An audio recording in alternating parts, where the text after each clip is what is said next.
SPX Germany, Major General Gerhardt, 29th Division Commander.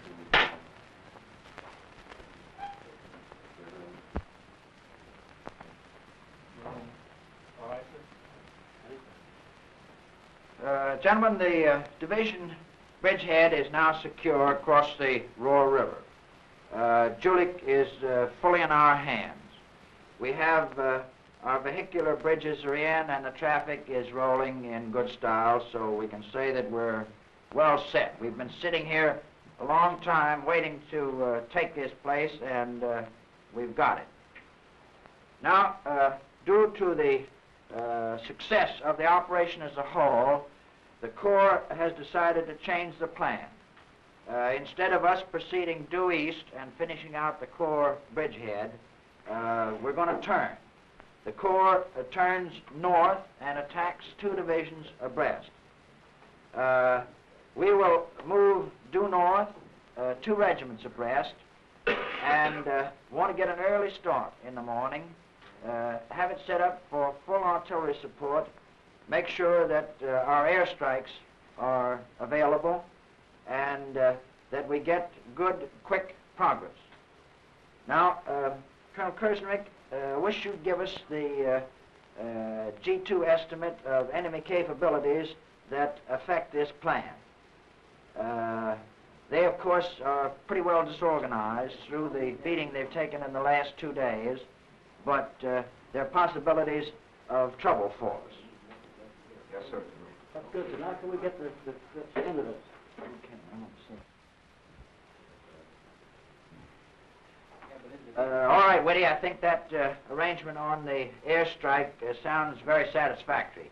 Now, Colonel Smith, make sure that the G1 and G4 activities in connection with this plan are thoroughly coordinated. We want to make sure that we have sufficient supplies on the other side of the river in case we lose those bridges tonight. It's a possibility. We want to make sure that all our evacuation activities are properly handled in connection with this operation coming up. I think we've got possibilities of a lot of success, and we want to make sure that we press the attack and move on to our objectives promptly. I think that covers everything now, except as we develop further details, keep the regiments informed and get out a warning order right off. As the plan develops, we'll keep the commanders set so that they can make their proper plans in connection with it. All right, thank you very much. Thank you, sir. Okay, Gordon. Thank you.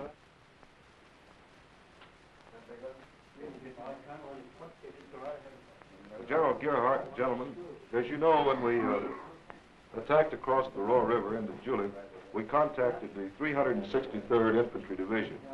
In our sector, the 959th Regiment of that division was found to be present. It was as we had planned they would be when the attack started. Since that time, we've taken something over 600 prisoners of the enemy on the far shore, and as a result, the 363rd's combat effectiveness has been reduced considerably. At the present time, we feel that one reserve battalion of the 957th Regiment is present in the Mersch, Patter, and Weldorf areas. Those have already actually been contacted and some identification secured. At the present time, we feel that the resistance capable by the 363rd Division is going to be comparatively light, and we feel they'll defend in the towns, using the towns as strong points as they retire due to our pressure. So far, no voluntary withdrawal has been noted on the part of the enemy. It's possible, too, that there is another infantry division which has come into the sector, and it may hold the line from Titz to Rodingen in that general area, and we may contact that as we proceed forward. The other reserves in the area consist of the 9th Panzer Division, which is rumored to be east of Elsdorf from here on to the Rhine toward Cologne. That division is capable of making a counterattack generally on the Cologne-Julik road in this direction with not more than one combat team, say roughly a couple of battalions with 400 men and 20 to 25 tanks.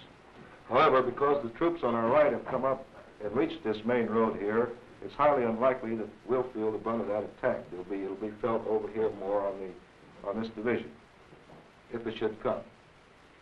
More than that, the 11th Panzer Division down in the Saar, across the Saar River, has been reported out of contact and possibly ready to move up into this area, although our air has interfered considerably with its movement. Then the 15th Panzer Grenadier in front of the 1st Canadian Army is another possibility, and it may come on down into the sector. All in all, the enemy resistance seems to be very light and will continue to be so probably until we reach the Rhine. All right, Gordon. I haven't been here for so would you sit here, Colonel, please? I'm on. General Gerhardt, gentlemen, the relief in the bridgehead area is progressing to satisfactorily and should be completed in the early hours of the morning, and it is recommended, in pursuant to your directive, that we attack at 5:15, preceded by a 30-minute artillery preparation.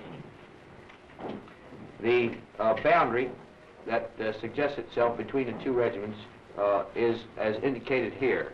That was selected because of the communication net and the objectives designated to the two attacking regiments. Those objectives were selected because of the defense which G2 has just outlined as being centered around the towns. There is a main ridge that runs through Mersch and generally along the line of the main road shown on the map by the red line. The two attacking regiments have selected a scheme of maneuver in this right zone of cleaning out these guts in here on their right and then progressing up to the town of Weldorf. They selected that because of this open terrain. Over on the other side, on the left, the regiment expects to take advantage of the main ridge getting into the town of Mersch and Pattern. After that, it is recommended that a scheme of maneuver characterized constantly by punches from the left toward the right to take advantage of the high ground generally paralleling the ridge line. That will conform to the enemy defense as indicated by G2 as coming in this way. Then we can get in behind these towns, in each case combining that effort with a frontal attack so that we'll have efforts from both sides, and getting in behind the enemy will usually capitulate. When the 116th completes the relief of the 2nd Battalion of the 175th, they will go into this zone, attacking at 5:15 for W, E, and F, and then finally all the objectives along in their zone.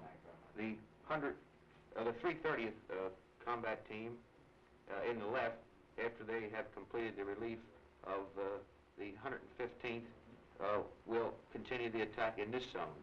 The 115th, after relief by the 330th, will assemble in this area just north of Jülich, and then will be prepared on division order to advance by bounds behind the left regiment. The 175th has a job of completion of reduction of the enemy resistance in this little triangle, and then they will assemble in the Sternig-Jülich area, prepared to advance on division order by bounds up behind in the right regimental zone. Artillery support can be provided by our nine organic battalions, and displacement across the river is planned first for a battalion in this zone and then a battalion in that zone, so that we will constantly have two artillery battalions in support in each regimental zone.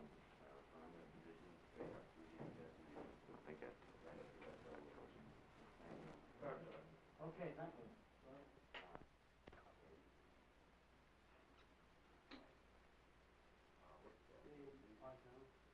Well, it looks very much as though the opposition is light and we'll be able to move ahead pretty fast. I think that summarizes it, gentlemen. Everything's on this side, Colonel. Okay, well, if I've got it straight then, we can expect not too much opposition straight ahead. It'll be remnants of the 363rd Division. And then our right flank ought to be pretty well secured. Yes, sir. For the first time in this war, it looks as though we've got a secure flank. Well, that's certainly a break for us because ordinarily we have to worry about not only our front but flanks too. So this will be a very fine situation to know that we don't have to worry about that Panzer outfit coming in on the right flank. Yes, sir. Okay, thank you very much. Yes. That's fine. Kill it, Gordon.